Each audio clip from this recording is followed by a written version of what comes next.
Un día de 1976, una niña de 14 años hace historia.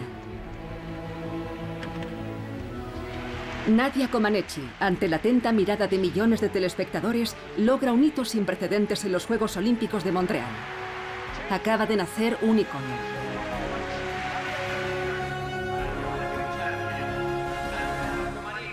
Pero Nadia Comaneci vivía en Rumanía, una de las dictaduras más duras del bloque del Este en el momento más intenso de la Guerra Fría entre Estados Unidos y Rusia. En la República Socialista de Rumanía, dirigida con mano férrea por Nicolae Ceausescu, los éxitos deportivos eran instrumentalizados con fines de propaganda política.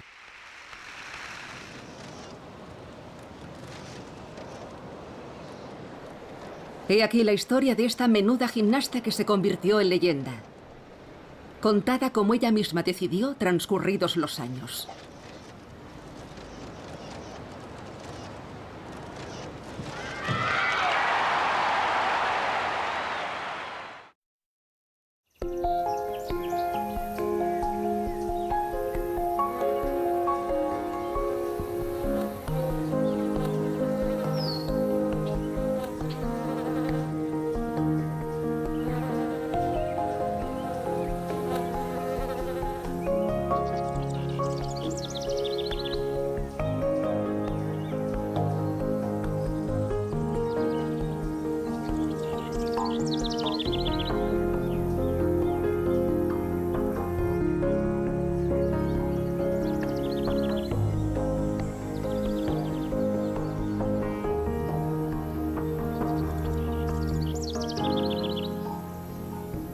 Nadia Comaneci, la gimnasta y el dictador.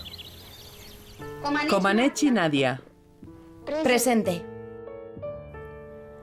¿Saben lo que se suele decir acerca de cualquier historia? Que siempre hay tres versiones: la tuya, la mía y la verdad. Esta es mi historia. Nací en Rumanía el 12 de noviembre de 1961, 3 meses después de la construcción del muro de Berlín. Mis padres Georg y Estefanía me pusieron el nombre de Nadia Elena Comaneci. Vivíamos en Onesti, un pueblo oculto en lo más profundo de los Cárpatos rumanos.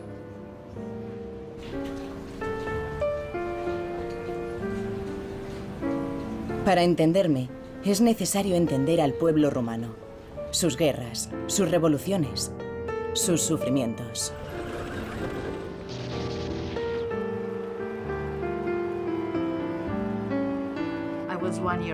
Cuando nació Nadia, yo tenía 1 año. No cabe la menor duda de que todos vivíamos una transición tras una época muy oscura, cuando el ejército ruso ocupó Rumanía y el país quedó totalmente destruido. Por aquel entonces los dirigentes y los políticos fueron torturados y asesinados en los gulags comunistas. Hubo que esperar a que Ceausescu llegara al poder para que el país conociera una etapa de apertura. Lo primero que recuerdo de la historia de Rumanía se remonta a 1967. Tenía 6 años cuando Ceausescu se convirtió en el primer secretario del Partido Comunista Rumano. Actuamos en pro de la civilización de la sociedad comunista rumana.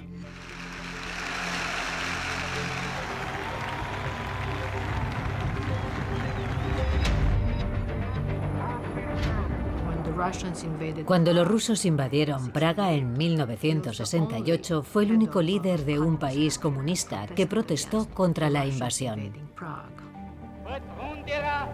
La invasión de Checoslovaquia por los 5 países socialistas es un gran error.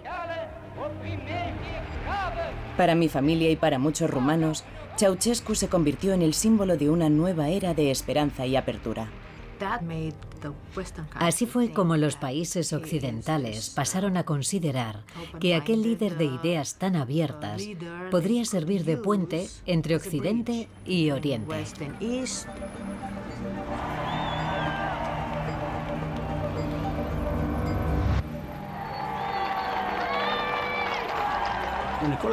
Nicolae Ceausescu Era un hombre entregado a su pueblo.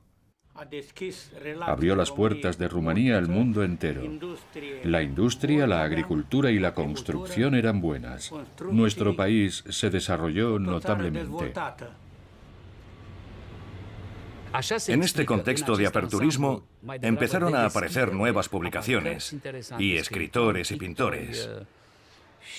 Rumanía empezó a destacar también en varios deportes. Y en ese sentido, el síndrome Nadia Comaneci tiene mucho que ver.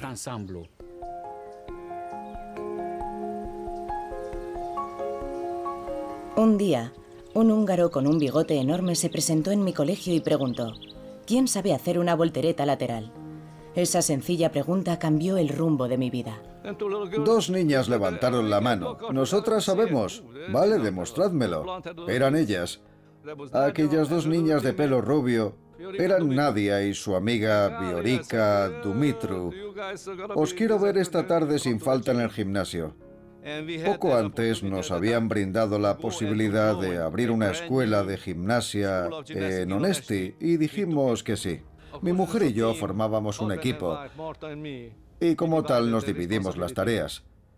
Marta se encargaba de la presentación artística y del trabajo en barra, pero también del ejercicio de suelo. Las asimétricas y el salto eran cosa mía, y también era el responsable de su preparación física. Era discreta. Mi objetivo no era destacar por encima de otras gimnastas. La gente me pregunta, ¿por qué Nadia está tan seria? ¿Por qué no muestra alegría? Es una persona seria. Tiene una personalidad muy introvertida. Nadia no es una persona comunicativa, pero es agradable y amable con sus compañeras y con los que la rodean. La primera vez que entré en el gimnasio supe que quería encajar en ese mundo. Recuerdo que las dimensiones me asombraron. Cada colchoneta, potro o barra me ofrecían infinitas posibilidades de juego. Cuando conocí a Nadia, tenía los pies en la tierra. Era una más, muy sensata y modesta. Una niña muy modesta. La gimnasia era muy divertida. Bela era un gran apoyo. Sabía que con él nunca me haría daño. Me encantaba entrenar con él, no tenía miedo de nada. Sin mucho trabajo es imposible conseguir algo. Conseguía todo lo que se proponía y no eran cosas fáciles. A mí me dolía todo el cuerpo a consecuencia de entrenar tan intensamente, casi sin tiempo para recuperarme. Recuerdo que les dije, niñas, 10 fondos. ¿Cuántos había hecho ella? 20. Era así, una luchadora. Supe que se convertiría en una gran estrella.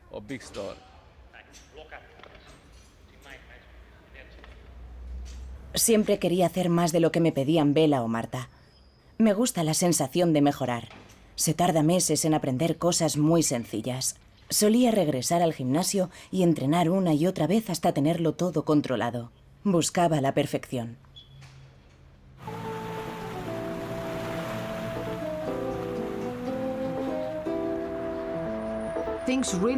Se produjo una apertura cultural. Empezó a florecer el talento nacional y nuestras compañías de teatro participaban en festivales internacionales en países occidentales. Pero en 1971 se marchó a China y se acabó todo. Mao enseñó a Ceausescu un modelo de sociedad que lo dejó asombrado y cuando regresó lo cerró todo. El gobierno solía aportar dinero a sus programas de deporte, porque nuestros dirigentes creían que los deportistas representaban el poder del gobierno y eran un escaparate de nuestra forma de vida. Era todo un honor entrar en un equipo de élite. Entrenábamos 6 días a la semana, 4 horas de ejercicio físico y 4 de colegio. Seguíamos una dieta estricta, midiendo las cantidades de carne, legumbres y leche. Bela y Marta creían en la disciplina y eran terriblemente exigentes. Ya entonces nos entrenaban como a profesionales. En 1970 participé en los campeonatos nacionales. Era mi primera gran competición. Tenía 9 años. Terminé en el puesto 13. Estaba furiosa, me sentía humillada, pero ante todo decidida a no volver a cometer jamás los mismos errores. Por aquel entonces, los soviéticos dominaban indiscutiblemente este deporte. Eran deportistas muy proporcionados y preparados. Su éxito se debía a un estudio del rendimiento y de la perfección basado en un programa muy concreto. El mundo pensaba en un único bloque comunista, pero la rivalidad era grande. Entonces eran consideradas imbatibles. Imbatibles, pero a nosotros nos daba igual cómo fueran consideradas. A nosotros nos interesaban nuestras niñas, que cada día se acercaban un paso más a aquel nivel tan alto. Las competiciones me sirvieron para apaciguar mi frustración y mi cólera. Quería superarme, ser mejor que las demás. Mi primer éxito llegó en 1972, en una competición amistosa. Me llevé la medalla de oro. Mis compañeras de equipo solo tenían 10 años, y entre nuestras adversarias había varias de más de 20. Aquel nivel en unas gimnastas tan jóvenes era algo insólito. La gente decía, ahí viene Bella con su guardería de gimnastas. Es ridículo. ¿Se creen que van a hacer algo?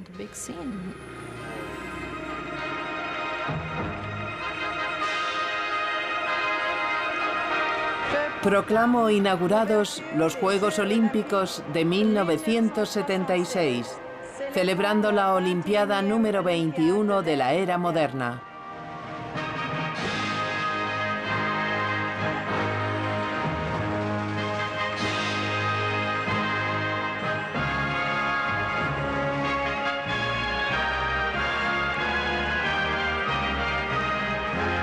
Al llegar a Montreal me quedé estupefacta, tanto por la Villa Olímpica como por el número de deportistas de disciplinas de las que nunca había oído hablar.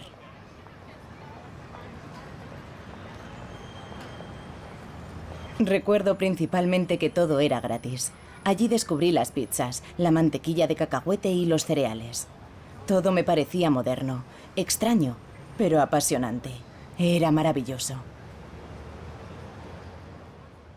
El público estaba entusiasmado, como suele pasar en los Juegos Olímpicos. Por desgracia, los medios de comunicación no prestaron ninguna atención al equipo de Rumanía. Hemos podido ver una demostración muy acrobática. Los medios dirigían la atención del público y de los jueces. Eso es lo que pasó en Montreal. Aquí llega el gran equipo de la Unión Soviética. Ellas se llevaron la atención.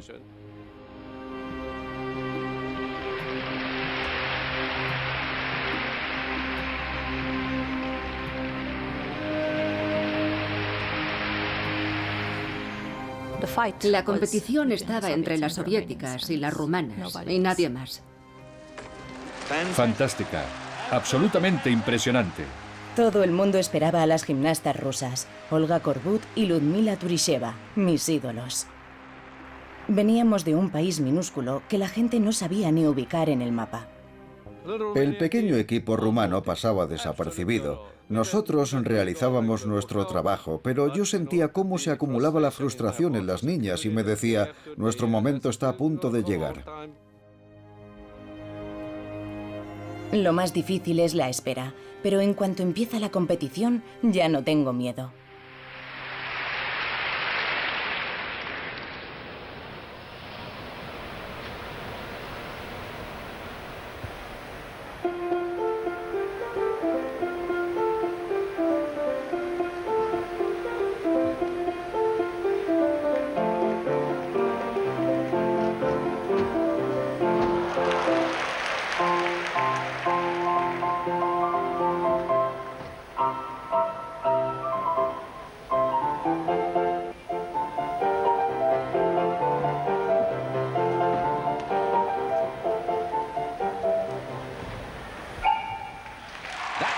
Una actuación que bien vale un campeonato.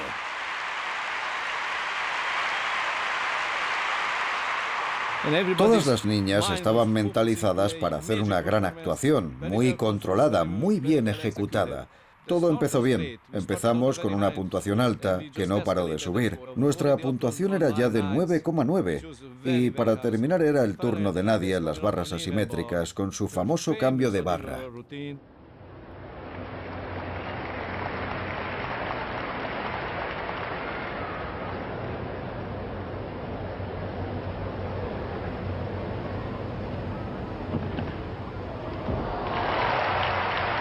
Impecable.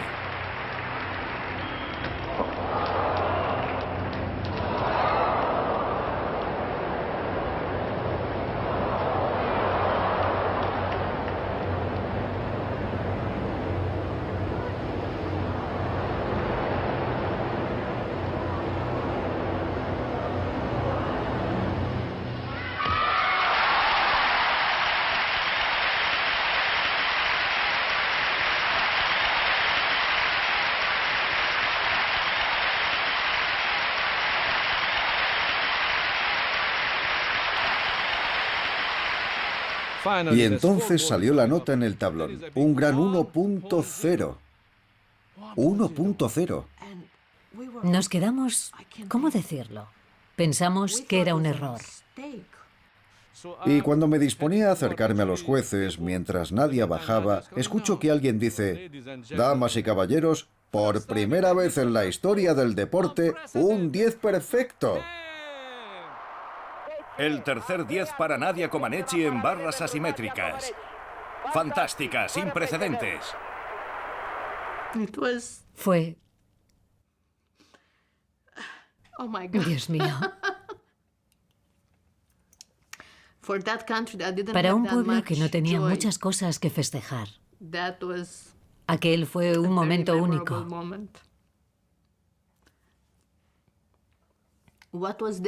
¿Qué podíamos festejar por aquel entonces? No gran cosa. Nadia Comaneci, la campeona olímpica, sube al podio. Con una gran sonrisa. Ahí la tienen.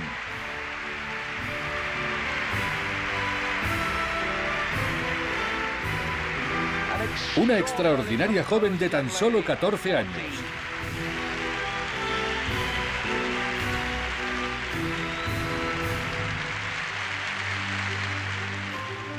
Al final conseguí 7 veces la nota perfecta, 10. Gané 5 medallas olímpicas, 3 de ellas de oro.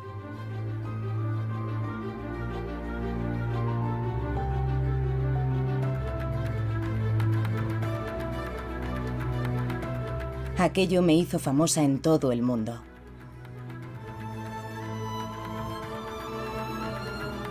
Uno no sabe cuándo va a entrar a formar parte de la historia, ni cómo gestionarlo.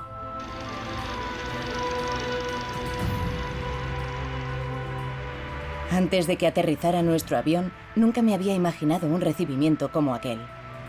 Miles de rumanos habían venido a recibirme. Estaba sobrepasada y asustada. Tantos años sin interesar a nadie, y de repente la gente se abría paso para tocarme.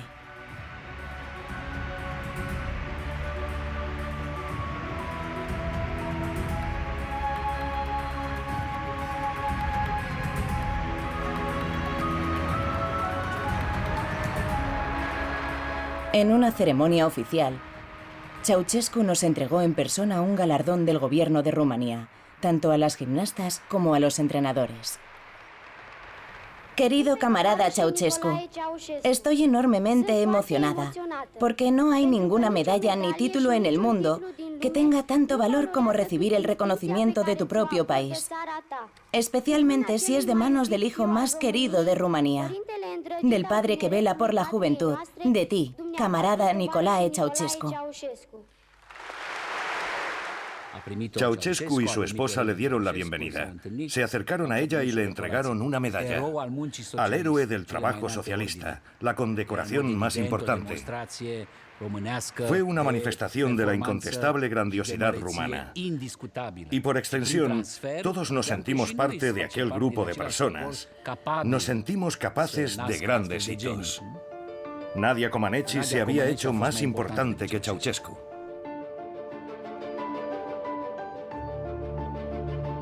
De repente me convertí en un tesoro nacional, porque había promovido una buena imagen de mi país, una imagen que nuestros dirigentes querían proteger a cualquier precio.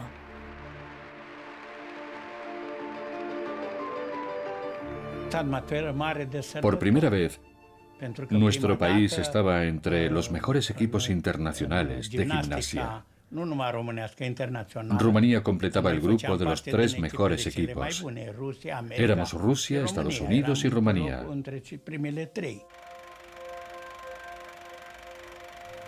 Fui a Montreal y gané.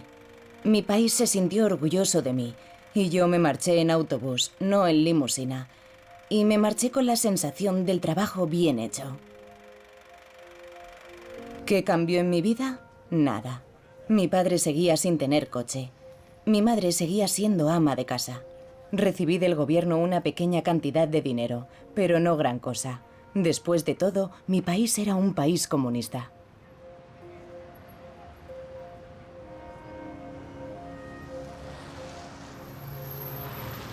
Según los medios de comunicación y la opinión pública, yo estaba viviendo un cuento de hadas. Era rica, vivía en un castillo, cenaba todas las semanas en el palacio de los Ceausescu. Nada de todo aquello era cierto. Regresé a los entrenamientos. No había tiempo para dormirse en los laureles. La gimnasia no era un juego. Yo quería ser la mejor y no dejar de serlo nunca. Bela no era de los que me decían que lo hacía perfecto, y siempre estábamos pensando en la siguiente competición. Bela quería que sus gimnastas estuvieran a la altura, para demostrar que era un entrenador con gran talento.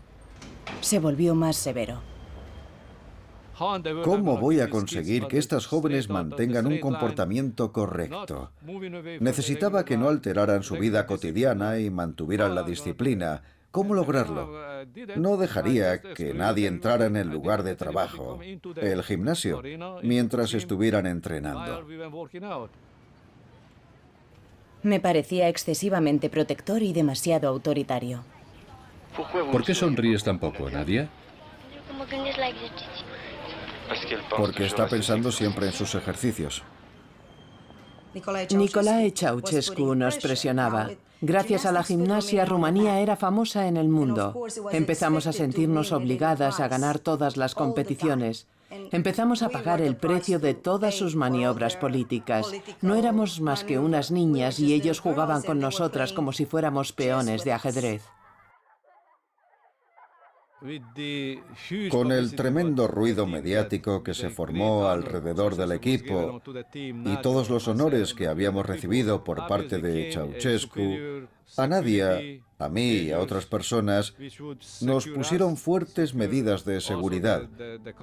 Querían evitar que la ideología y el modo de vida occidentales gangrenaran nuestro país. Nadia se convirtió en un símbolo de la perfección comunista. Era como decir, este es el tipo de niño que es capaz de educar nuestro Estado, con su mismo afán competitivo. Se convirtió en una niña de la era Ceausescu.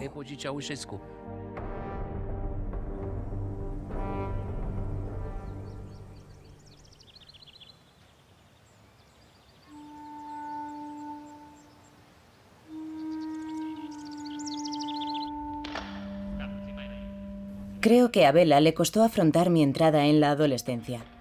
Quería tener la misma adolescencia que cualquier otra niña. Veía a otras niñas salir con chicos, ir al cine, y todo aquello me desconcentró. Cuando te entrenas 8 o 9 horas al día durante muchos, muchos años, toda tu niñez, toda tu adolescencia, hasta el punto de que no tienes ningún amigo y de que todo lo que haces, lo que dices y lo que comes está controlado, te sientes como una marioneta. Te invade la sensación de que no puedes ser tú misma. Conforme me fui haciendo mayor, me negué a que Bela controlara mi vida. Pero no le reprocho nada de mis inicios. Su método hizo de mí una gran gimnasta. Un día, durante el entrenamiento, llegó un grupo de personas. A la cabeza iba un hombre con una chaqueta de cuero. Era Nicusor Ceausescu. No tenía ni idea de quién era. Y cuando está a nuestra altura exclama, mis niñas, mis niñas! Y yo le dije, ¿tus niñas? ¿Se puede saber quién eres? Y dije en voz alta, que se los lleven, fuera de aquí. Acababa de echar al gran presidente de los jóvenes comunistas, al hijo de Ceausescu. Entonces no me di cuenta de que acababa de cavar mi propia tumba.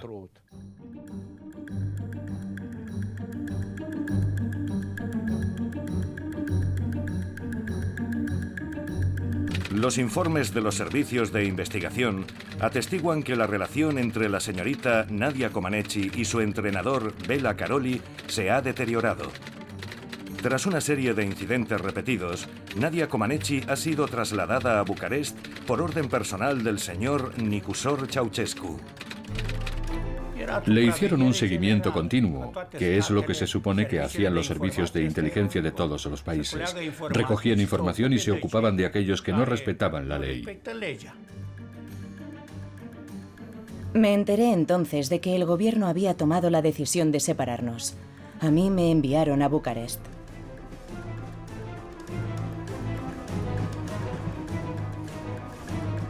Según la versión oficial, a los Karoli los enviaron a Deva para crear un nuevo centro de entrenamiento.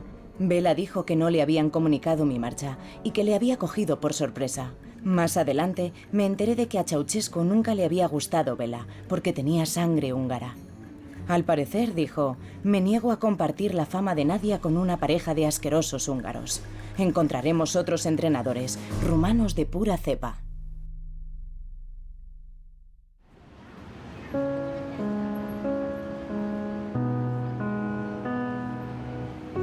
Mi nuevo entrenador era mucho más relajado. Me divertía mucho. Iba al cine, salía a bailar, dormía mucho, veía la televisión. Llevaba una vida muy sedentaria. Me gustaba no tener un horario, pero lo cierto es que no llevaba nada bien aquella falta de organización. Me sentía perezosa, insegura. Le costó adaptarse a su nueva vida. Era una vida más libre, pero más solitaria. Tuvo que alejarse de la única forma de vida que conocía. Entrenar a fondo, obedecer, ser el tesoro nacional, que esperaran mucho de ella. Allá donde fueras, todo el mundo esperaba algo de ti. Quizá no estaba rodeada por la gente más adecuada. Había perdido 6 meses. Con la pubertad y el exceso de comida había engordado. Me costó admitir que mi cuerpo había cambiado. El matrimonio de mis padres empezó a hacer aguas y su divorcio me llenó de ansiedad y tristeza. Además, mi gobierno me había prometido más libertad, pero 3 agentes estaban apostados ante mi habitación. Odiaba que me vigilaran, que me observaran constantemente. Era demasiado. Llegaron a decir que había ingerido algo, que había puesto en peligro su vida gravemente. Corrieron muchos rumores, y a día de hoy algunas personas siguen pensando que intenté suicidarme. Sí, era muy desgraciada, pero no me bebí una botella de lejía. Bebió por error el contenido de una botella, lejía. Se comentó que había sido un intento de suicidio, pero no ha quedado claro. Mi nivel de gimnasia se resintió por todo aquello. Ya no estaba en condiciones para competir y no paraba de repetirme que todo se había acabado. Se acercan los campeonatos del mundo y Nadia tiene que participar. Ceausescu había dado la orden, tiene que competir. El primer ministro de Rumanía viene a verme y me dice, Bela, te lo pido una vez más, hazte cargo de Nadia, hazlo, la necesitamos. Le expliqué que era totalmente imposible revertir la situación en 5 semanas, que Nadia ya no tenía una buena forma física. Había crecido varios centímetros y había ganado peso, pero lo más importante de todo es que no estaba en forma físicamente. Podía haberlo dejado todo, pero yo nunca abandono, nunca salgo huyendo ante un reto, sino que lo afronto.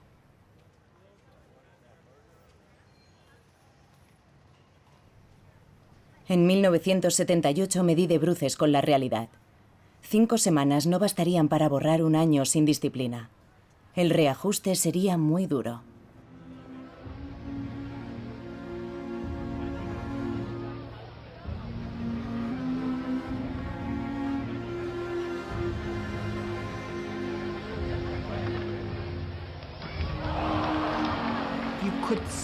Estaba claro que algo iba mal.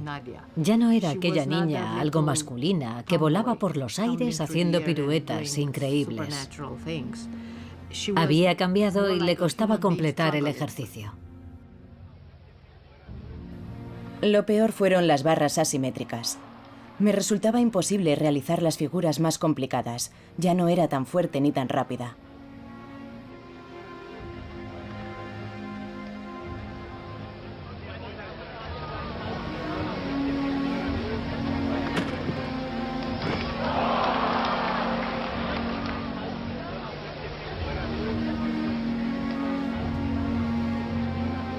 Tras el campeonato del mundo, los medios dijeron que aquel había sido el fin de Nadia. Decidí hacer oídos sordos.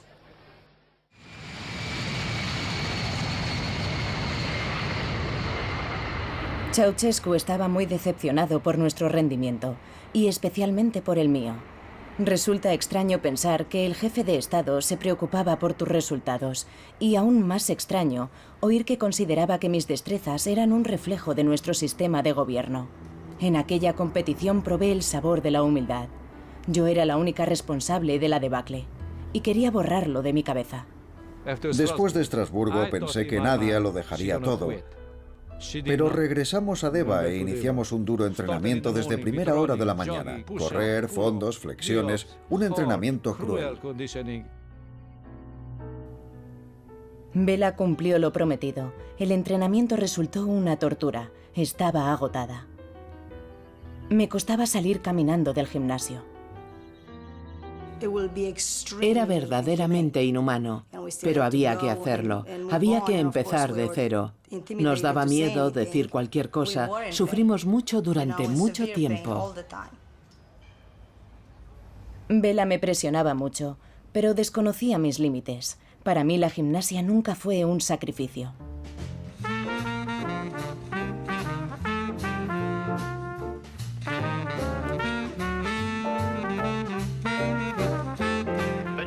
Vemos ahora a Nadia Comaneci en las barras asimétricas.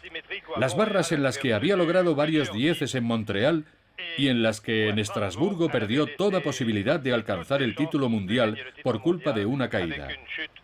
Estoy seguro de que lo recuerdan. Quería demostrar a los medios y al mundo entero aquello de lo que era capaz. Quería convertirme en la mejor. Y punto. Salió a competir como una campeona renovada y muy hermosa. La nueva Nadia, alta, esbelta y con un cuerpo proporcionado. Medio giro, mantiene la distancia. Encadena elementos. Ha cambiado mucho su programa.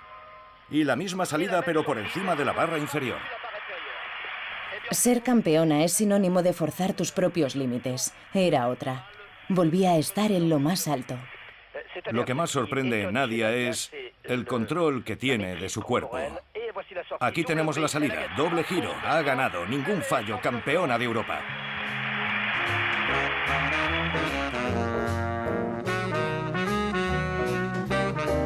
A partir de entonces cambió mi relación con Bela. Empezó a tratarme como a una adulta y a consultar conmigo sus ideas sobre el entrenamiento. Yo quería controlarlo todo, pero eso era tan solo una ilusión, sobre todo en un país comunista. Yo estaba en el momento álgido de mi rendimiento. Mientras tanto, la gente se moría de hambre. La vida en Rumanía se volvió cada vez más dura. Empezó a ser difícil encontrar comida y en cuanto veías gente, te ponías a la cola inmediatamente, tanto si era para comprar huevos, carne o lo que fuera. Y allí te quedabas con la esperanza de conseguir algo. La vida era dura para todos. La comida de nuestro país se estaba exportando. Yo había ganado muchas competiciones internacionales y, sin embargo, no tenía nada. Solo tenía 2 trozos más de pan que me había dado un amigo que trabajaba en una panadería. Me estaba beneficiando de un favor, no de un gobierno. A todo el mundo le costaba encontrar comida. Întregul popor va merge ferm sub conducerea comuniștilor spre cele mai înalte culmi de progres și civilizație. Los años 80 marcaron un periodo muy duro en la política de Ceausescu. Fue un régimen de austeridad, autocracia y cerrazón. Con el fin de pagar todas sus deudas, más de 12.000 millones de dólares, se realizaron cortes en el suministro de agua, calefacción y electricidad. Podemos afirmar que Rumanía fue el único país europeo en el que se apagó la luz metafórica y literalmente durante 10 años. Por aquel entonces no me interesaba la política. Lo único que sabía es que en los Juegos Olímpicos de Moscú competiríamos contra nuestras adversarias más fuertes, las rusas.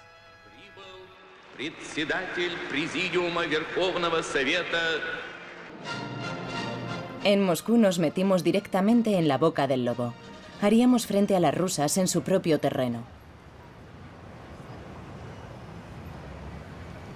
El primer día de los Juegos Olímpicos, Bela nos dio a todas una palmadita en la espalda y nos dijo que podíamos conseguirlo. Yo no pude conseguirlo. Cuando cometes un fallo ya no puedes enmendarlo. Lo hecho, hecho está.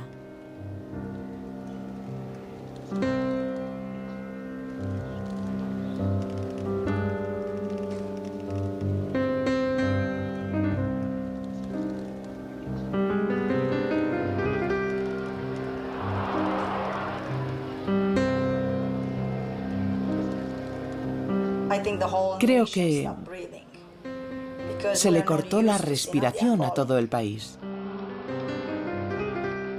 No estábamos acostumbrados a ver a nadie caerse. Era nuestra pequeña chispa en medio de la oscuridad, en medio de aquella situación tan complicada para nuestro país. Todo el mundo la veía como nuestra salvadora.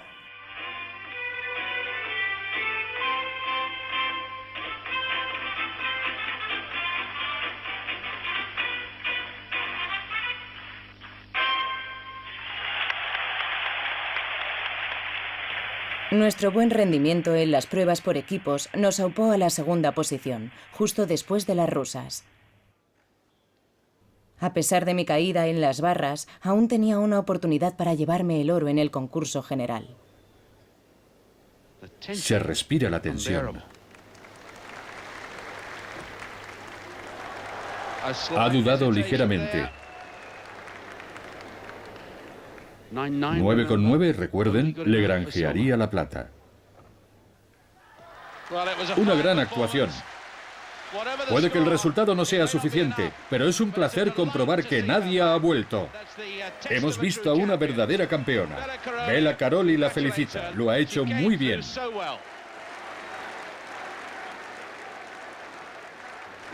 Ha dado un paso en la salida y otro en la barra. Necesitaba un 9,95 para el oro. Un 9,90 supondría quedarse con la plata. Karolyi espera. Nadie espera.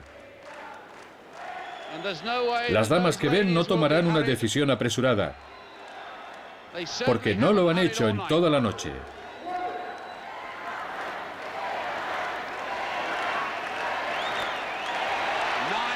$9,85. Y el oro se lo lleva Elena Davidova.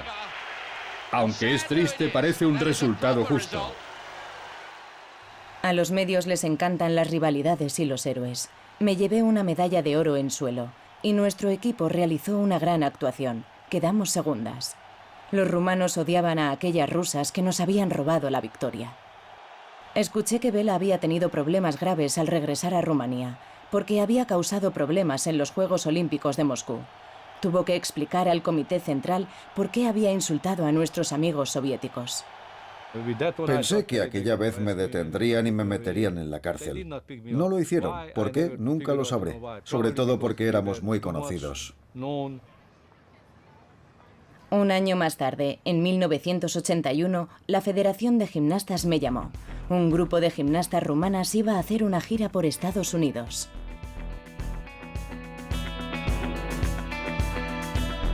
Bela y Marta dirigirían aquella gira. Lo mejor del viaje fue cuando compartimos autobús con un grupo de gimnastas estadounidenses. Nos pusieron su música e intentamos comunicarnos con ellas. El director de la federación también viajó con nosotros, así como varios miembros de la Securitate. Nunca entendí por qué me enviaron a Estados Unidos. Había presentado mi dimisión oficial como entrenador del equipo nacional, así que ya no tenía ninguna obligación. No lo sé. Probablemente fuera una trampa el enviarnos allí rodeados de policía secreta. Al final de la gira, me acusaron de contar mentiras a los medios occidentales, de haber hecho falsas acusaciones contra nuestro sistema y contra Ceausescu. Entendimos que si regresábamos a casa iríamos a la cárcel. Nuestra hija vivía en Rumanía y sabíamos que podrían utilizar a Andrea para presionarnos. Lo hablamos largo y tendido y por la mañana tomamos la decisión. Tenemos que quedarnos, no podemos regresar. Nadia fue la única que sospechó algo. Me preguntó, Bela, ¿qué está pasando? Le respondí, Nadia, no voy a regresar.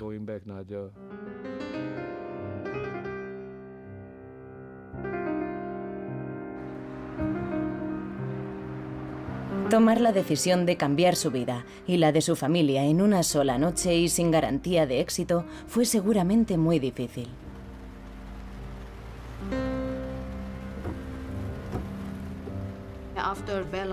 Cuando Bela y su esposa huyeron, la cuerda se tensó alrededor de Nadia.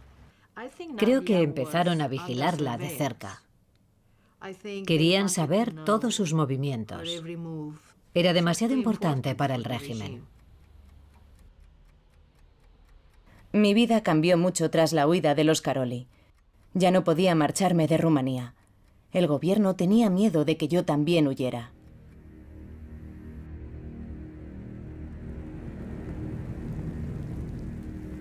No tenía en quién confiar. En aquella época, 2 de cada 3 rumanos eran infiltrados. Empecé a sentirme cautiva, aunque en el fondo siempre lo había sido. También vigilaban de cerca a otras personalidades del país. El objetivo era controlar su comportamiento, sobre todo el de aquellos que viajaban al extranjero. Así eran las cosas entonces. Y no solo en Rumanía, también en Estados Unidos y en otros países. Porque si no tenían información acerca de las personas, ¿cómo controlarlas? Así es la vida.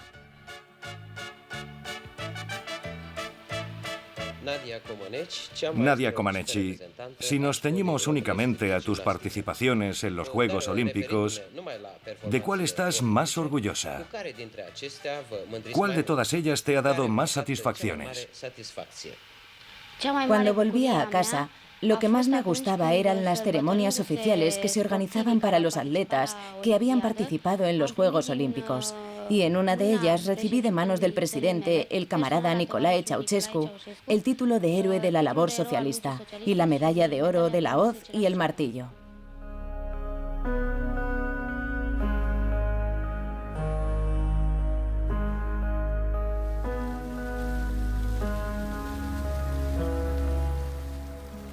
En aquella época estudiaba educación física en la universidad y empecé a quedar con Nicu Ceausescu, el hijo del presidente, que trabajaba en el mismo edificio. Se oían rumores sobre nosotros, porque la gente nos veía juntos por la tarde, pero siempre íbamos acompañados de otras personas, nunca solos. Era un mujeriego. Había nacido entre algodones y conseguía todo lo que quería. Si Nicu quería tener una relación con Nadia, podía tenerla simplemente porque era quien era. Quizá Nadia no tuviera elección. Nicușor tenía una relación secreta con Nadia Comaneci. Ella era una joven sin experiencia. A él le gustaba Nadia, pero fue solo algo efímero. Nunca quiso casarse con ella. Elena Ceausescu se oponía a aquella relación. No le gustaba que nadie se acercara demasiado a su hijo. Considero que Elena Ceausescu era una mala persona. Para mí era una vampiresa. Se dice que en los años 80 Elena Ceausescu tenía más poder que su marido y que era mucho más cruel que él. Era ella quien dirigía a la Securitate. Nadie se atrevía a hacerle frente. Por suerte, nunca tuve un encontronazo con ella, porque entre Niku y yo nunca hubo nada.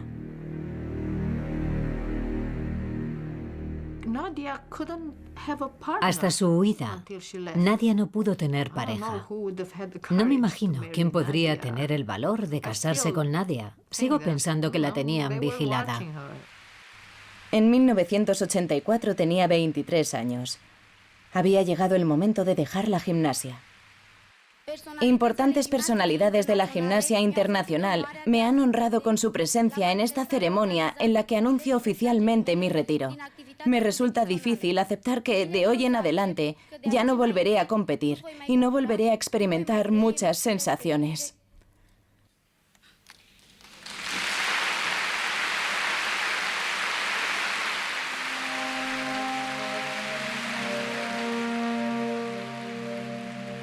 Después de retirarme, me ofrecieron un trabajo en la Federación de Gimnasia supervisando el trabajo de jóvenes atletas. Un trabajo como otro cualquiera. Era una persona más a la que le costaba llegar a fin de mes. Ganaba unos $100 al mes, con los que apenas pagaba el recibo de la calefacción. Mi madre tuvo que ponerse a trabajar como cajera en un supermercado. Creo que por aquel entonces, Rumanía la trataba igual que a alguien que trabajara en una fábrica. Sin embargo, siempre la invitaban cuando estaba presente alguna personalidad internacional. Nadia era todo un símbolo. Pero, ¿de verdad se preocupaban por ella? Lo dudo. A Ceausescu no le gustaba que la prensa internacional le prestara tanta atención. No, no le gustaba en absoluto. Todo el universo Ceausescu, toda aquella paranoia, giraba en torno a la idea de que los únicos héroes que podía haber eran Nicolae y Elena Ceausescu. Solo ellos podían aparecer continuamente en la televisión y en los periódicos, y nadie podía eclipsarlos.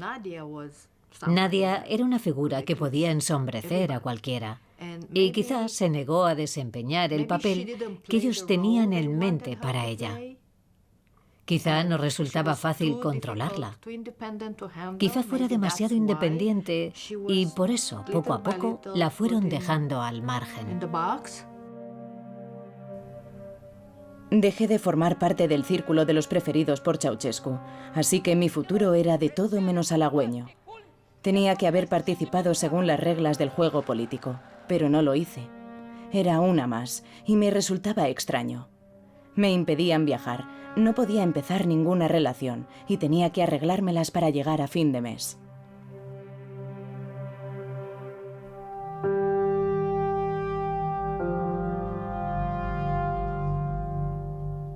Entonces, un día, me di cuenta de que estaba en un punto muerto.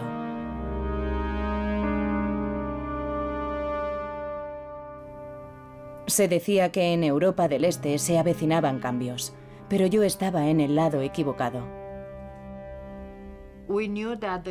Sabíamos que había movimiento en el seno del bloque oriental, pero nos costaba asimilar que un día veríamos el final del comunismo y que la familia Ceausescu terminaría abandonando el poder. Pensábamos que eso no sucedería jamás.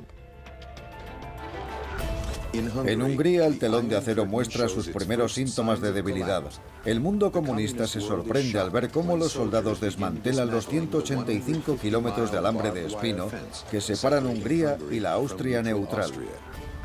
De Leipzig a Berlín, cientos de miles de manifestantes se han echado a las calles exigiendo el fin del monopolio político del Partido Comunista. A pesar de la relajación en los permisos para viajar al extranjero, el éxodo continúa.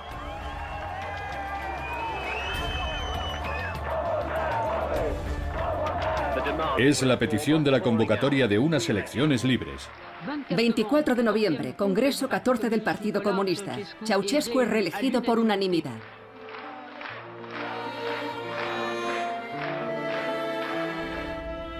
A pesar de todos los cambios que se estaban viviendo, Ceausescu resultó reelegido.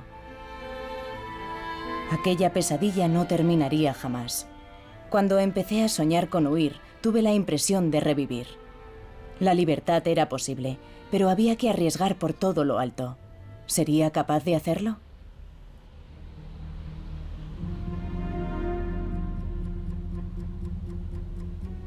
No podía contar a mi madre y a mi padre mis intenciones, porque los pondría en peligro. El único que estaba al tanto era mi hermano, Adrián, y comprendía mi decisión.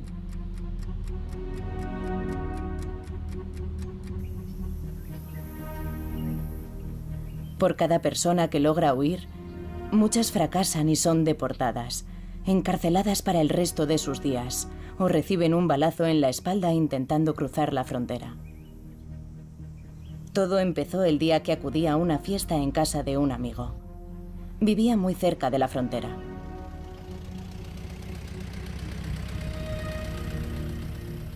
Allí conocí a otras 6 personas que también querían huir. Una de ellas lo había intentado 3 veces y había fracasado. La última noche que nos vimos todos en casa de ese amigo, al salir, nos marchamos hacia la frontera.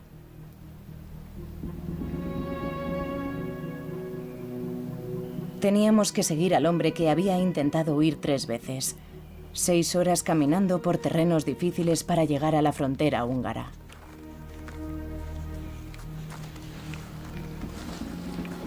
Aquel hombre nos dio algunos consejos. Si oís un ruido detrás de vosotros, no corráis, porque si es un guardia os disparará. Intentad avanzar despacio y no habléis. Llegamos a un lago helado. Se resquebrajó y avanzamos con el agua hasta las rodillas. Recé para que mis padres estuvieran bien y para que no le pasara nada malo a mi hermano. Al ver un cartel con una inscripción que no estaba en rumano, comprendimos que habíamos llegado a Hungría. Nos metieron en un coche y nos llevaron a una comisaría húngara. Cuando comprobaron mi identidad, me sugirieron inmediatamente que me quedara en Hungría. Al final llegamos a Austria. Recuerdo franquear la puerta de la Embajada de Estados Unidos en Viena y haber dicho a la primera persona con la que me crucé que me llamaba Nadia Comaneci y que solicitaba asilo. ¿Qué quiere hacer?, me preguntaron. Quiero ir a Estados Unidos. Por fin era libre.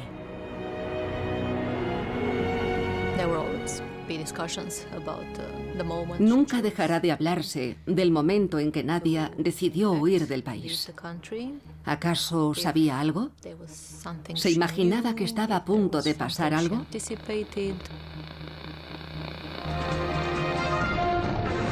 La huida de Nadia Comaneci. ¿Podríamos decir que se benefició del régimen de Bucarest, del hecho de ser una privilegiada? Tenía una vida fácil, se le abrían todas las puertas. Estaba muy integrada en el sistema de Ceausescu. La huida de Nadia Comaneci tendrá graves consecuencias para el régimen. Los rumanos se enterarán de que ya no podía seguir viviendo sin libertad.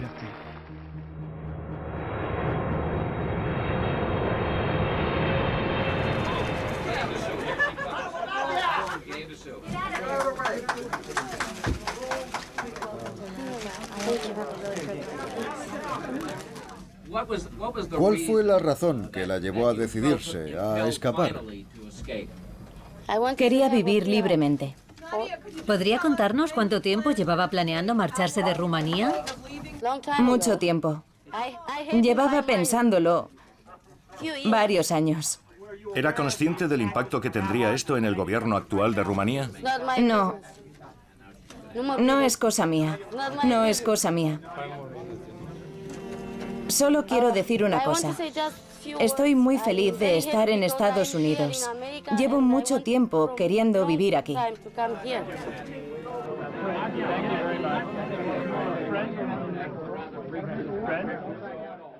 Considerând aceasta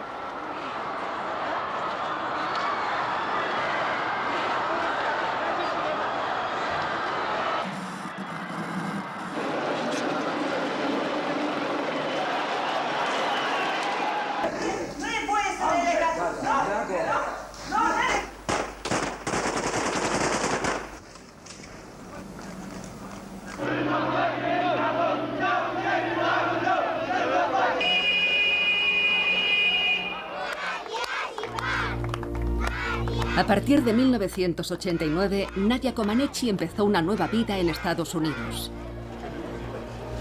Desde entonces ha optado por no volver a hablar de su relación con el régimen comunista. Creo que es una historia con final feliz, ¿no?